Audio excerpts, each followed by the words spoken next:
मूर्ख बाघ और लोमड़ी। एक बार एक लोमड़ी जंगल छोड़कर पास के गांव में एक कुतिया से मिलने गया। वहां लोमड़ी को कुतिया से प्यार हो गया। जल्द ही कुतिया गर्भवती हो गई। उसकी डिलीवरी का समय तेजी से आगे बढ़ रही थी। लोमड़ी एक बात को लेकर बहुत चिंतित थे कि गांव के लोग किसी भी समय पिल्ले को निकालकर मार सकती है।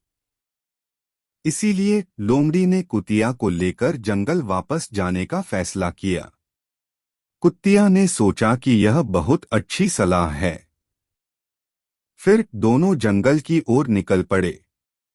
जंगल में पहुंचते ही लोमड़ी एक सुरक्षित स्थान की तलाश करने लगा। उन्होंने एक बाघ की गुफा को पाया। वह महसूस किया कि गुफा पिल्ले के लिए एक सुरक्षित जगह है। लोमड़ी ने कुतिया से कहा, यह गुफा रहने के लिए सबसे अच्छी जगह है। यहाँ हमें कोई भी परेशान नहीं करेगा। लेकिन उसकी पत्नी ने कहा, यह एक बाघ की गुफा है और वह हमें मार डालेगा। लोमड़ी ने उसे आश्वासन दिया और उसे बताया वह बाघ को इस गुफा में कुछ दिन रहने के लिए किराए दे देगा। फिर दोनों सहमत होकर गुफा में रह गया और लोमड़ी कुछ घास लाया ताकि वे आराम से सो सके। अचानक उन्होंने एक बाघ की दहाड़ सुनी। लोमड़ी ने बाहर देखा तो उसने गुफा के दरवाजे पर एक बाघ को देखा। कुतिया बहुत डर गई और रोने लगी। लोमड़ी ने उसे दिलासा दिया और ऊंची आवाज में कहा, मेरे प्रिय, चिंता मत करो। मुझे पता है तुम्हें बहुत भूख लगी है। बाघ जल्द ही अपनी गुफा में आ जाएगा और हम उसे मारकर अपनी भूख को मिटा सकती है। वह जानबूझकर जोर से बोला ताकि बाघ उनकी बातचीत को सुन सके। लोमड़ी की योजना सुनकर बाघ जल्द से जल्द गुफा से भाग गया। उन्होंने सोचा कि उसकी गुफा में दो जंगली जानवर थे, उसे मारकर खाने के लिए इंतजार कर रहे थे। भागते भागते बाघ एक लोमड़ी के पास आया जिसे उस लोमड़ी के बारे में जानकारी थी। वह यह भी जानता था कि लोमड़ी अपनी पत्नी कुतिया को बाघ की गुफा में ले गया। दूसरा लोमड़ी उस लोमड़ी से ईर्ष्या करता था। उसने मूर्ख बाघ पर हंसने लगा। षड्यंत्रकारी दूसरा लोमड़ी बाघ को उस लोमड़ी की योजनाओं के बारे में बताया।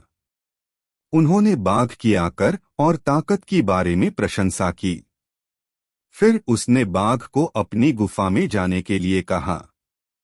बाघ ने टिप्पणी की, वे बिना अनुमति के मेरी गुफा में कैसे रह सकती है? मैं उन्हें मारने जा रहा हूं। यह सुनकर दूसरा लोमड़ी बहुत खुश हो गया। जल्द ही बाघ गुफा में पहुंच गए। बाघ को देखकर लोमड़ी गुफा में वापस लौट आया। पहला लोमड़ी बाघ और दूसरा लोमड़ी की तुलना में चतुर था। उन्होंने ऊंची आवाज में कहा, मेरे प्रिय, चिंता मत करो, मेरे एक साथी ने बाघ को वापस ला रहा है। मेरे साथी जंगल में छुपे हुए हैं। वह निश्चित रूप से इस बार बाघ को पकड़ लेगी। बाघ हमारे जाल में फंस गया है।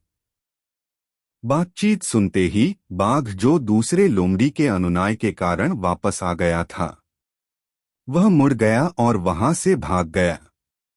उसका मानना था कि लोमड़ी उन जानवरों का साथी है, इसलिए वह जल्दी से भागकर उस लोमड़ी के पास गया। वह उस जानवरों का साथी होने के लिए बाघ उसे मारकर अपना भजन बनाया। और यहाँ गुफा में कुतिया के 4 बच्चे हुए। लोमड़ी और कुतिया अपने बच्चों के साथ उस गुफा में बहुत खुशी से रहती थी। तब से लेकर आज तक बाघ उस गुफा में और कभी नहीं लौटा। एक बुद्धिमान और चतुर व्यक्ति अपने ज्ञान के माध्यम से जो कर सकता है, वह एक शारीरिक रूप से मजबूत व्यक्ति अपनी शारीरिक शक्ति के माध्यम से नहीं कर सकता है।